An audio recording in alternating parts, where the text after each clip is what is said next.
जिस चाचा की गोद में पल के बड़े होकर के चिराग पासवान ने राजनीति के गुर सीखे, उसी चाचा ने चिराग पासवान के रवैये की वजह से उनका साथ छोड़ दिया। नमस्कार, मैं हूं रोहित कुमार। पशुपति पारस जो हैं अब उनके रास्ते अलग हैं और उनके साथ हैं अब कुल 5, यानी कि उनको लेकर के कुल 5 सांसद। चिराग पासवान अकेले रह गए हैं। पशुपति पारस को संसदीय दल का नेता भी चुन लिया गया है।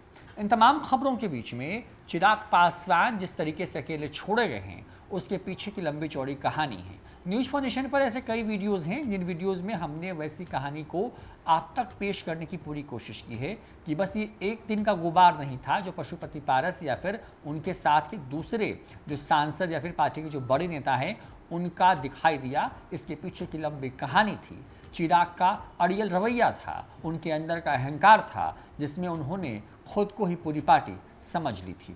लेकिन क्या पशुपति पारस का ये मास्टर स्ट्रोक जो है यूपी में बीजेपी के लिए बड़ा मास्टर स्ट्रोक होने वाला है? इसी पर चर्चा करेंगे, बताएंगे पूरी खबर विस्तार से। यूपी में दलितों की आबादी लगभग 21.5% है।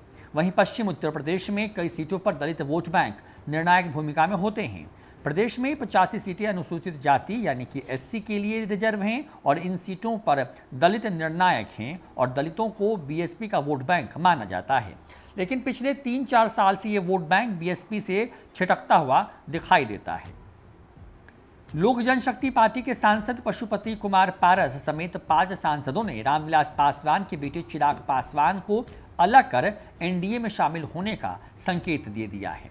इन 5 सांसदों के एनडीए में शामिल होने से बिहार विधानसभा चुनाव के बाद केंद्र में एनडीए का हिस्सा एलजेपी है या नहीं, इसके भ्रम पर विराम लग जाएगा। वहीं बिहार में एक रात में हुए राजनीतिक उलटफेर का असर उत्तर प्रदेश विधानसभा चुनाव पर भी पड़ सकता है।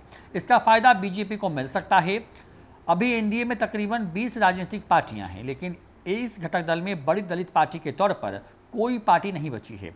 उत्तर प्रदेश में आने वाले वक्त में विधानसभा के चुनाव होने हैं और उत्तर प्रदेश में दलित वोटरों का चुनावी जो हार जीत में खासा प्रभाव रहता है। यूपी में दलितों की आबादी लगभग 21.5% है। वहीं पश्चिम उत्तर प्रदेश में कई सीटें ऐसी हैं जहां पर दलितों का सीधा असर है। उत्तर प्रदेश में 85 अनुसूचित जाति यानी कि एससी के लिए रिजर्व सीटें हैं, जिसमें इन सीटों पर निर्णायक दलित होते हैं। लेकिन दलितों को बीएसपी का वोट बैंक माना जाता है, लेकिन पिछले कुछ सालों में ये वोट बैंक बीएसपी से छटकता हुआ नजर आता है। राज्य की 85 रिजर्व सीटों पर 2012 में सपा को 31.5% वोट लेकर के 58 और बसपा को 27.5% वोट के साथ 15 सीटें आई थीं। वहीं बीजेपी को 14.4% वोट के साथ महज 3 सीटें मिली थीं।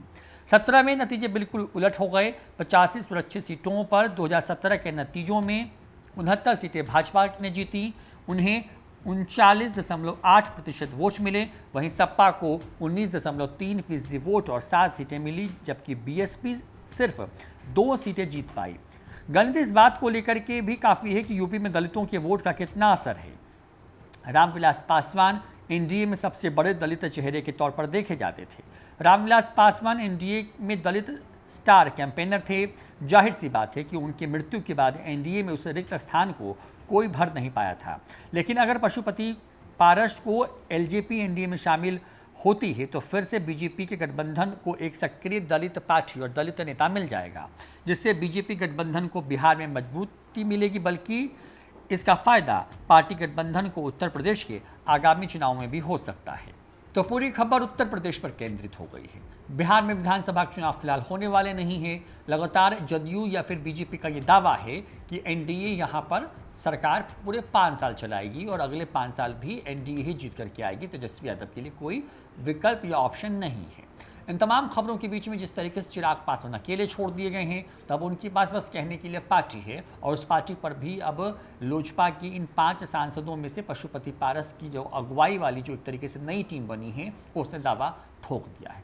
अब देखना होगा कि पशुपति पारस के पास लोजपा आती है या फिर चिराग पासवान के पास, ये वक्त तय करेगा। लेकिन इन तमाम चीज़ों के बीच में खबर तो यही है कि चिराग पासवान को जिस तरीके से किनारे लगाया गया है, उसका बड़ा फायदा बीजेपी बिहार में तो लेगी ही लेगी, लेकिन आने वाले कुछ महीनों बाद यूपी में होने वाले विधानसभा चुनाव में सीधा फायदा ले सकती है, क्योंकि उत्तर प्रदेश के अंदर में जो बड़ी संख्या है वो दलित वोटरों की है, क्योंकि इसी तरीके से बीजेपी को रोकने के लिए बसपा के साथ तो अकाली दल जिस तरीके से पंजाब में बसपा के साथ गठबंधन करके उस वोट बैंक को साधने की कोशिश कर रही है, तो दूसरी तरफ पशुपति पारस को कैबिनेट में शामिल करा करके एक बड़े दलित चेहरा के तौर पर दिखाया जा सकता है और आने वाले वक्त में बीजेपी उनका फायदा यूपी के विधानसभा चुनाव में ले सकती है। फिलहाल इस वीडियो में इतना ही।